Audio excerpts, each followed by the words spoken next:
Good afternoon, Northwest. I'm Trey Mutsava. And I'm Christian Anderson. Today is March 8th, and it's time for another Cougar Roundup. Hey, Christian, did you hear about that Chili concert?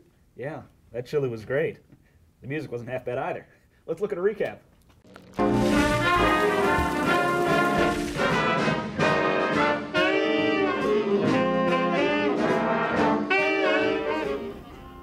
Chili concert is supposed to be fun. It's supposed to be kids getting together and making music and having the parents come as friends or anybody that wants to come and enjoy the music and enjoy visiting with each other.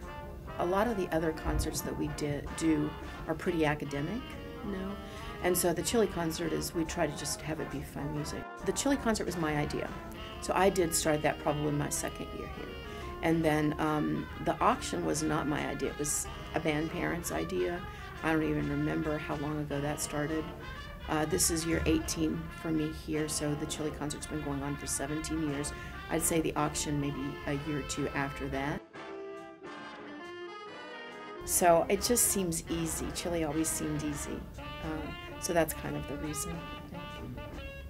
Man, I cannot believe that it is already time for spring break. You doing anything fun, Christian? Nope, just gonna be stuck in boring old Kansas. Hey, don't feel bad, man. I'm sure there's plenty of fun things to do around here. Man, all of our friends are out doing really cool stuff on the beach and stuff, and we're just stuck here at home. I know. I wish there was something fun to do over spring break. What's up, Narcs? Whoa! I know you think it must be really boring being in Shawnee right now while all your friends are chilling in Cancun, but there's so many things you can do in Shawnee. That's why we're going to take you on a trip on how to spring break at home.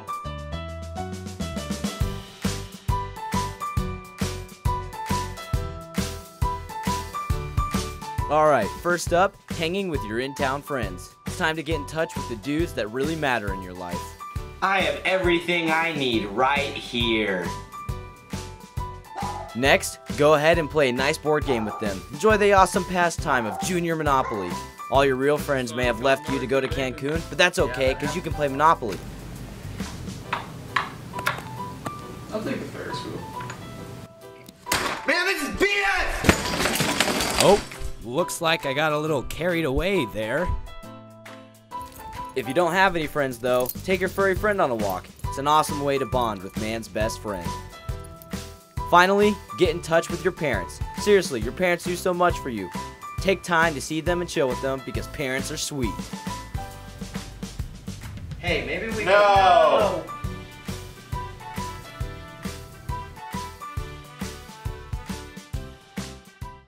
Hey guys, we're here with KGR and we're about to go find out people's spring break plans. What are your plans for spring break? My plans for spring break is to probably recover from shoulder surgery. Yeah, recovery. Yep. I'm gonna vandalize Matt Steinmetz's car. Thanks! Football. Wicked! Robotics. Volleyball. All right. I think I'm going on a trip with my family. I think I'm going on vacation to Omaha. I'm probably just gonna watch a lot of Netflix. I'm going skiing. I'm going to the beach. What are your plans for spring break?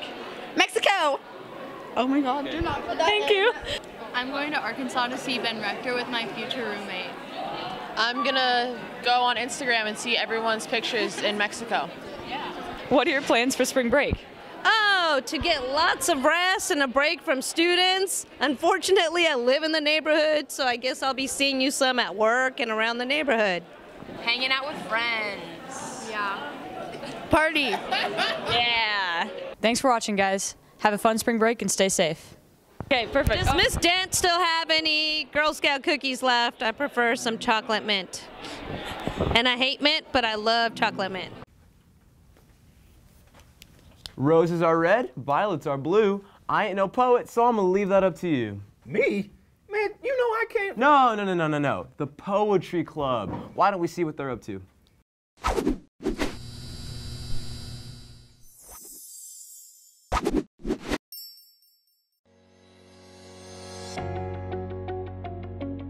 Poetry Slam is a Northwest tradition that's been going on for almost 15 years, and it's when students share works of original poetry and they perform them in front of others, and then it also gets streamed to the internet now. When I first came here, I did not really know about the whole poetry scene. In high school, we didn't have anything like this at my school, and my first year teaching here, I heard it was a big deal, and then I got to see it in action, and it was one of those things where you go, I have to be a part of this. The energy that people have while they're doing it and while they're watching it, and the fact that you can get teenagers up talking about really serious issues is something that I knew I had to be part of, so next year I took it on. Poetry Club is a space for dedicated poets to get together and share their love of the craft, work as writers, and share favorite poems and poets that they know from other places, but also their own original work. Poetry Club meetings are Mondays after school. Students should join Poetry Club if they're working on being better writers. We can help with that. Also, if you're really afraid of public speaking, you should do it, because there's nothing more terrifying than getting up and like bearing your deepest, darkest soul secrets in front of everyone. And if you do it, you will never be afraid of public speaking again. But most of the people who do the Poetry Slam aren't in Poetry Club. Poetry Slam is about making poetry accessible to everyone. You don't need to be in our special club, just write a poem. The Poetry Slam is Friday, April 5th. Come to an informational meeting to pick up the paperwork. So we'll have informational meetings on Monday and Wednesday after spring break. And then you've got about 2 weeks to get something written and turn it in. So write over spring break. Trey, you did a good job in that diversity assembly last week. Oh, thanks a lot, man. You know, I think it would be a good idea to take a look at what went into making that happen.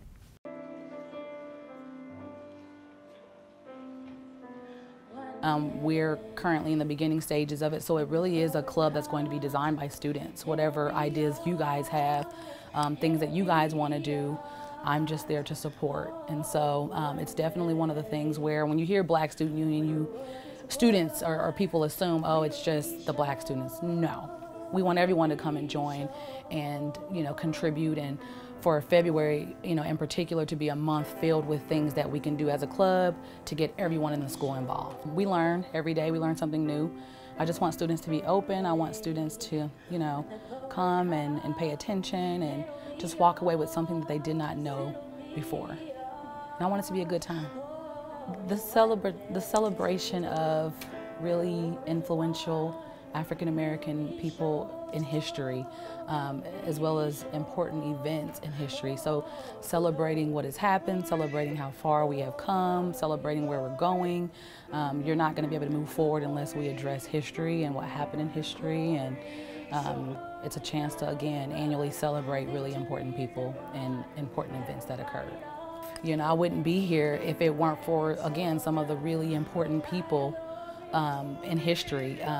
I definitely look at my 9-year-old son, and it's very imperative that he's learning about people who have changed the world. Barack Obama, for example, you know, he knows now that he too can be the president of the United States. That is significant, it is huge. And so it's important for students to just celebrate everyone, celebrate the accomplishments of everyone, but definitely shed some light on some of these significant individuals who have impacted history and are still impacting the world today.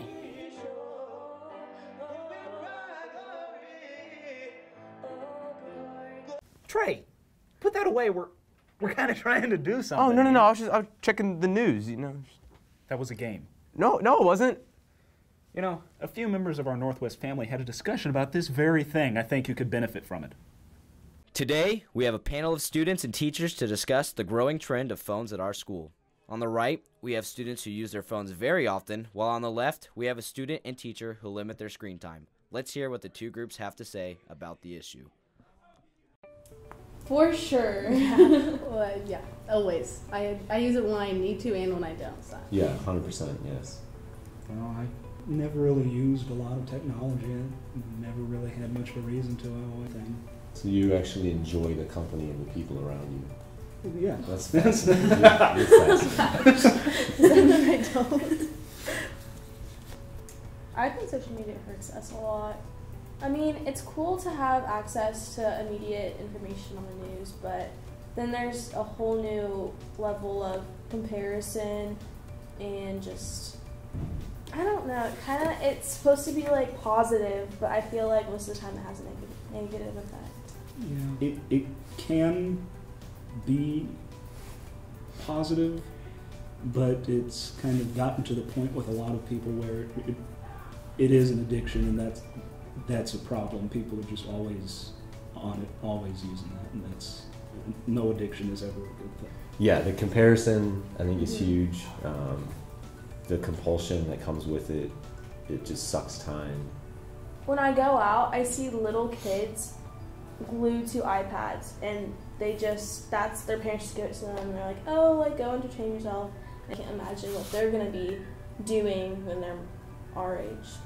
Yeah, and when I see that, it really kind of just makes me sad. They spend so much time on their technology.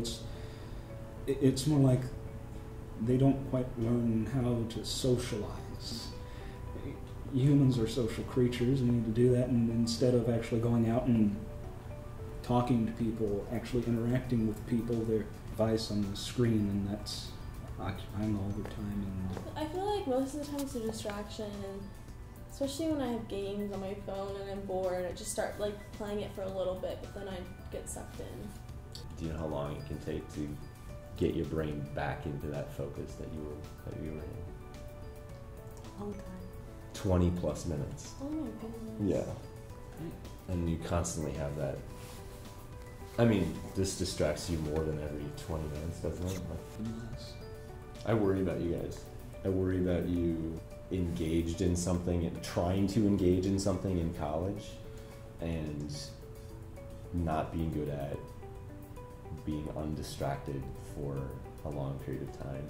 I just worry that in the adult world you're going to feel compelled to be engaged in a task for an extended period of time, and you're going to feel like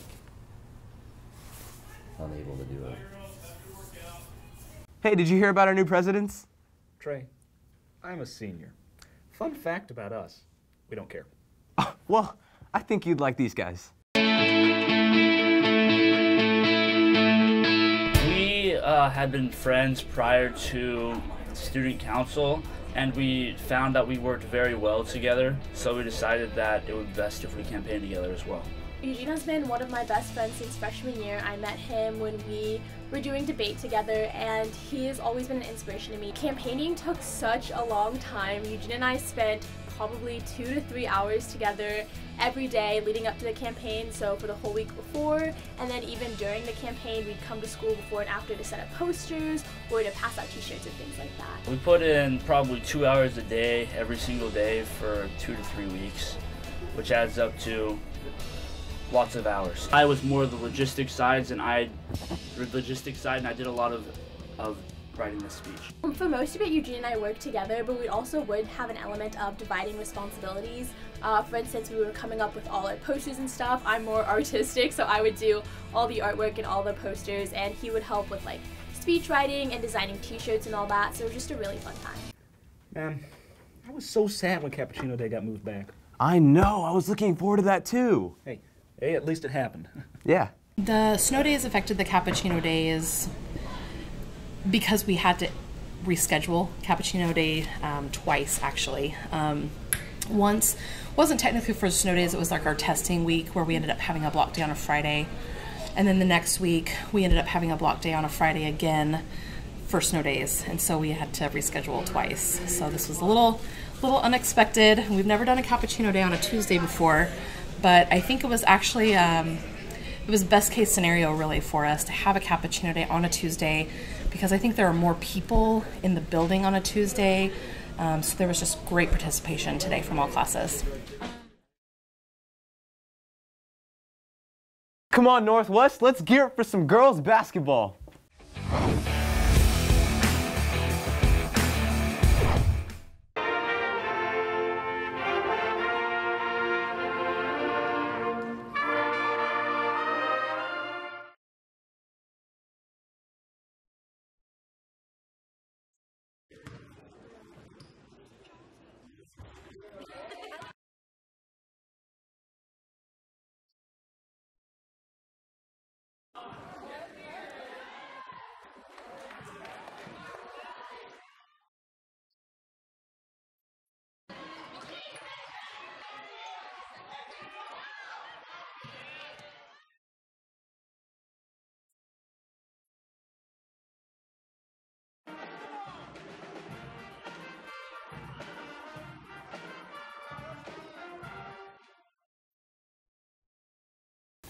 You think that's cool? Let's check out Challenge the Ocho featuring girls soccer with Jake Ditto. Take it away, Jake.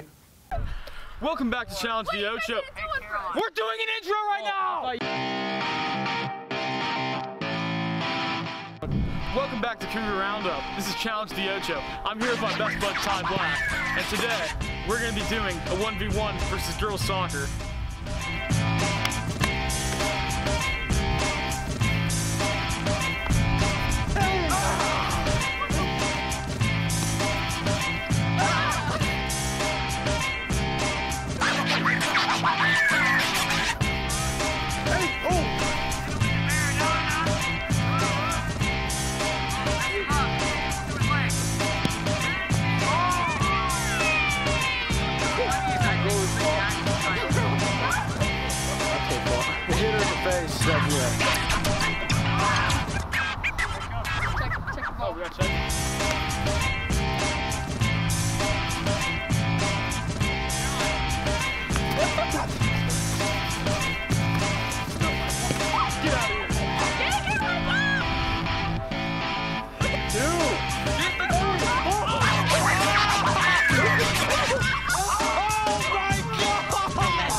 So, we have a bonus round now. The score is tied. Now it's 2v2s. And sit down.